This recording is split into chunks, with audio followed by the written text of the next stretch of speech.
नमस्कार दोस्तों, how are you. दोस्तों हम देख रहे हैं सेंटेंस कॉम्प्लीशन यानी सिंगल फिलर्स। दोस्तों इसके पहले हमने कुछ एग्जांपल डिस्कस किए थे, आज हम उसके आगे के एग्जांपल्स डिस्कस करने वाले हैं। बट उसके पहले अगर आपने हमारे चैनल को अभी तक सब्सक्राइब नहीं किया है तो आने वाले सभी वीडियोस देखने के लिए आपको हमारे चैनल को सब्सक्राइब करना पड़ेगा। तो चलिए दोस्तों शुरू करते हैं आज का सेशन। यहाँ पर पहला एग्जाम्पल देखिएगा, my clothes are finer than dot dot dot. अब ये क्वेश्चन किस टॉपिक पर पूछा गया है, तो ये पूछा गया है नाउन एंड द केस पर। तो यहाँ पर आपको एक चीज ध्यान में रखनी पड़ेगी, जब देन के पहले पजेसिव होता है तो देन के बाद में ही पजेसिव होना चाहिए। फिर से मैं आपको बता रहा हूँ, देन के पहले अगर कोई पजेसिव हो तो देन के बाद में ही पजेसिव होना चाहिए। तो यहाँ पर हमें माय बोला गया है, यानी माय क्या होना चाहिए, तो ये पजेसिव केस होनी चाहिए, तो उसके बाद में भी पजेसिव केस का यूज होना चाहिए। इसलिए सही ऑप्शन कौन सा होना चाहिए, तो माय फ्रेंड्स, यहाँ पर भी एपोस्ट्रोफ एस लगा के उसको हमने पजेसिव बनाया है। तो सही आंसर कौन सा होना चाहिए, तो यहाँ पर सी, ये हमारा आंसर होना चाहिए। Got it everyone.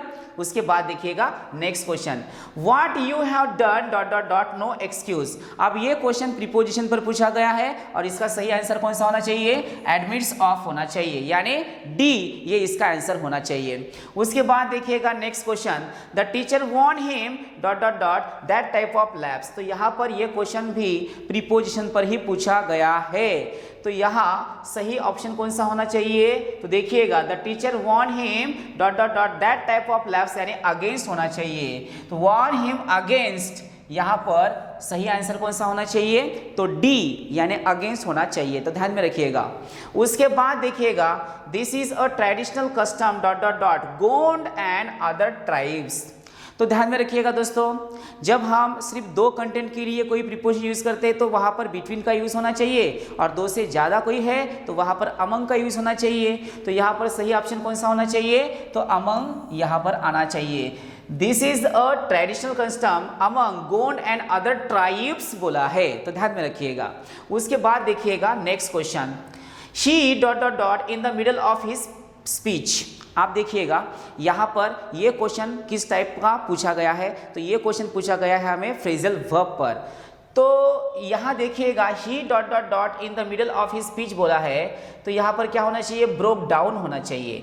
Broke down का मतलब क्या हुआ है, तो बीच में उसने आपा खो दिया है या बीच में ही वो रोने लगा है, ऐसे उसका मीनिंग होता है। तो भाषण करते समय ब्रेक डाउन हो चुका है, ऐसे उसका मीनिंग होता है, ध्यान में रखिएगा। इसलिए सही आंसर कौन सा होना चाहिए, बी ए होना चाहिए, ब्रोक डाउन। उसके बाद देखिएगा, the German force lost no time in retreat lest they dot dot dot be cut off and surrounded.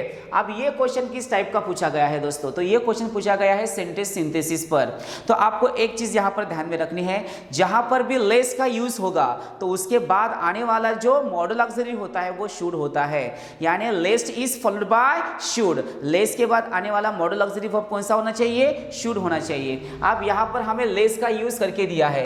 अब इस लेस का मीनिंग क्या होता है, तो लेस का मीनिंग होता है नहीं तो यहाँ पर हमें शुड का ही यूज क्यों करना पड़ेगा, क्योंकि लेस जो होता है वो उसका मीनिंग नहीं तो होता है, और शुड जो होता है वो एडवाइस इंडिकेट करता है। और जब लेस एंड शुड का यूज होता है तो आगे वाले को कोई ना कोई तो एडवाइस कर रहा है, ऐसे उसका मीनिंग होता है। देयरफॉर यहाँ पर शुड का ही यूज होना चाहिए, क्योंकि शुड एडवाइस इंडिकेट करता है। तो सही ऑप्शन कौन सा होना चाहिए, शुड होना चाहिए। तो ध्यान में रखिएगा दोस्तों, लेस के साथ हमेशा कौन सा मॉडल ऑक्सिलरी वर्ब यूज होना चाहिए, तो शुड ही यूज होना चाहिए।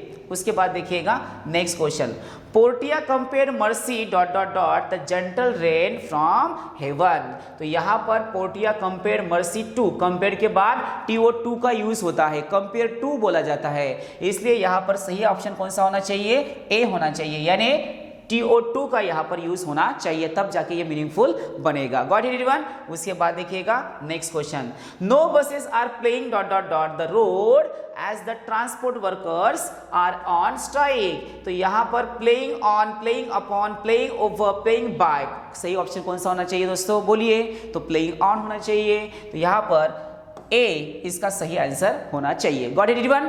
तो उसके बाद नेक्स्ट क्वेश्चन देखिएगा, history record 17 incursions of Sultan Mahmud dot dot dot India. अब यहाँ पर ये क्वेश्चन किस टाइप पर का पूछा गया है, तो ये पूछा गया है हमें प्रीपोजिशन पर। तो यहाँ पर सुल्तान महमूद इनटू इंडिया होना चाहिए। क्या होना चाहिए? Into India. अगेंस्ट नहीं होगा, अपॉन नहीं होगा, ऑन नहीं होगा, तो इनटू ये इसका सही आंसर होना चाहिए। Got it everyone? उसके बाद देखिएगा next question, he was told not to worry dot dot dot the matter. आप वरी के साथ कौन सा प्रीपोजिशन होना चाहिए? आप यहाँ पर टैली कर सकते हो, worry with, worry for, worry about, worry on, तो वरी अबाउट होना चाहिए। तो सही आंसर कौन सा होना चाहिए? तो सी, यही इसका आंसर होना चाहिए। यानी वरी अबाउट बोलने के बाद ही ये सेंटेंस मीनिंगफुल बनेगा। Got it everyone? Worry about होता है। उसके बाद देखिएगा, my friend has a strange habit of turning dot dot dot at odd hours. तो यहाँ पर क्या होना चाहिए? तो अप का यूज होना चाहिए, टरिंग अप होना चाहिए। Got it everyone? तो इस टाइप के हमें एग्जांपल्स एग्जाम में पूछे जाएंगे, तो ये पूरे के पूरे फ्रेजल वर्ब्स होंगे या प्रीपोजिशन होंगे, आपको ध्यान में रखने पड़ेंगे। यही बार बार पूछे जाते हैं, इसलिए ये ध्यान से पढ़िए दोस्तों। उसके बाद देखिएगा, There is Mr. Roy dot dot dot. They say is the best portrait painter in the town. तो यहाँ पर ये क्वेश्चन किस टाइप का पूछा गया या किस टॉपिक पर पूछा गया है? तो ये पूछा गया है प्रोनाउन पर। तो देखिए दोस्तों, यहाँ पर मिस्टर रॉय बोला गया है, तो मिस्टर रॉय के लिए कौन सा प्रोनाउन यूज होना चाहिए? तो हु का यूज यहाँ पर होना चाहिए। Mister Roy, there is mister Roy who.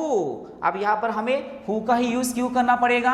क्योंकि हु का जो यूज होता है वो पर्सन के लिए होता है, और विच जो होता है वो हम जनरली नॉन लिविंग थिंग के लिए यूज करते हैं और किसी चॉइस और सिलेक्शन इंडिकेट करने के लिए करते हैं। पर यहाँ पर क्या आना चाहिए? हु आना चाहिए, तब जाके सेंटेंस मीनिंगफुल बनेगा। Got it everyone? तो चलिए नेक्स्ट क्वेश्चन देखते हैं। His company is greatly sought। आप यहाँ पर देखिएगा, His company is greatly sought बोला गया है, तो ये भी क्वेश्चन हमें प्रीपोजिशन पर ही पूछा गया है। तो यहाँ पर sought after होना चाहिए। क्या होना चाहिए यहाँ पर? sought after। तो डी इसका आंसर होना चाहिए। Got it everyone? चलिए नेक्स्ट क्वेश्चन देखिएगा, ही is definitely Elder dot dot dot मी। अब ये क्वेश्चन किस टॉपिक पर पूछा गया है? तो ये पूछा गया है एडजेक्टिव पर। तो दोस्तों यहाँ पर आपको दो चीजें ध्यान में रखनी पड़ेगी, एक होता है ओल्डर और दूसरा होता है Elder. Older and Elder. Elder जो होता है वो हमारे ही फैमिली के लोगों के लिए हम यूज करते हैं, और ओल्डर जो होता है वो दूसरे लोगों के लिए और वस्तु के लिए हम यूज करते हैं। तो ध्यान में रखिएगा, elder is followed by TO2 and older is followed by than. तो एल्डर के बाद आने वाला जो प्रीपोजिशन होता है वो टू होता है, और ओल्डर के बाद आने वाला जो प्रीपोजिशन होता है या कंजंक्शन होता है वो देन होता है। तो ध्यान में रखिएगा, elder to older than, elder to older than. तो यहाँ पर क्या लिखा गया है? तो यहाँ पर एल्डर बोला गया है, तो सही ऑप्शन कौन सा होना चाहिए? ए, यानी TO2, यानी he is definitely elder to me, ऐसे होना चाहिए। देखिएगा दोस्तों, ऐसे बहुत सारे लैटिन वर्ड्स होते हैं जिसके साथ हम कंपेयर करते समय TO2 का यूज करते हैं। सीनियर टू होता है, जीनियर टू होता है, प्रायर टू होता है, सुपीरियर टू होता है, वैसे ही एल्डर टू होता है, प्रीफर टू होता है, प्रीफरेबल टू होता है। इन सब के साथ TO2 का यूज होता है, यहाँ पर देन का यूज नहीं होगा, ध्यान में रखिएगा। इसलिए यहाँ पर ए इसका आंसर होना चाहिए। उसके बाद देखिएगा next question, dot dot dot man looked askance at his honesty. आप यहाँ पर देखिएगा, ये क्वेश्चंस किस टॉपिक पर हमें पूछा गया है? तो ये पूछा गया है प्रोनाउन पर। आप यहाँ पर एक चीज आपको ध्यान में रखनी है, तो कभी कभी ऐसे होता है कि दिखने में वो हमें प्लूरल लगता है, बट होता है असल में सिंगुलर। जैसे कि इसकी शुरुआत जो होती है ना, वो मेनी अ से होनी चाहिए। क्या होनी चाहिए? मेनी अ से, यानी इसका सही आंसर कौन सा होना चाहिए? सी। आप देखिएगा, many a man, many a man होना चाहिए। आपको क्या लगेगा कि इसकी शुरुआत मेनी से हुई है तो मैन की जगह मेन होना चाहिए? ऐसे नहीं होगा। मेनी अ मैन ही क्यों होना चाहिए? क्योंकि मेनी प्लूरल है, बट उसके बाद अ का यूज हुआ है, और अ के बाद आने वाला जो नाउन होता है वो हमेशा सिंगुलर ही होता है, यानी a is followed bye singular noun. इसलिए यहाँ पर मेनी अ मैन, यहाँ पर मैन बोला गया है, इसलिए सही फ्रेज क्या होगी? मेनी अ मैन होगी, तब जाके ये मीनिंगफुल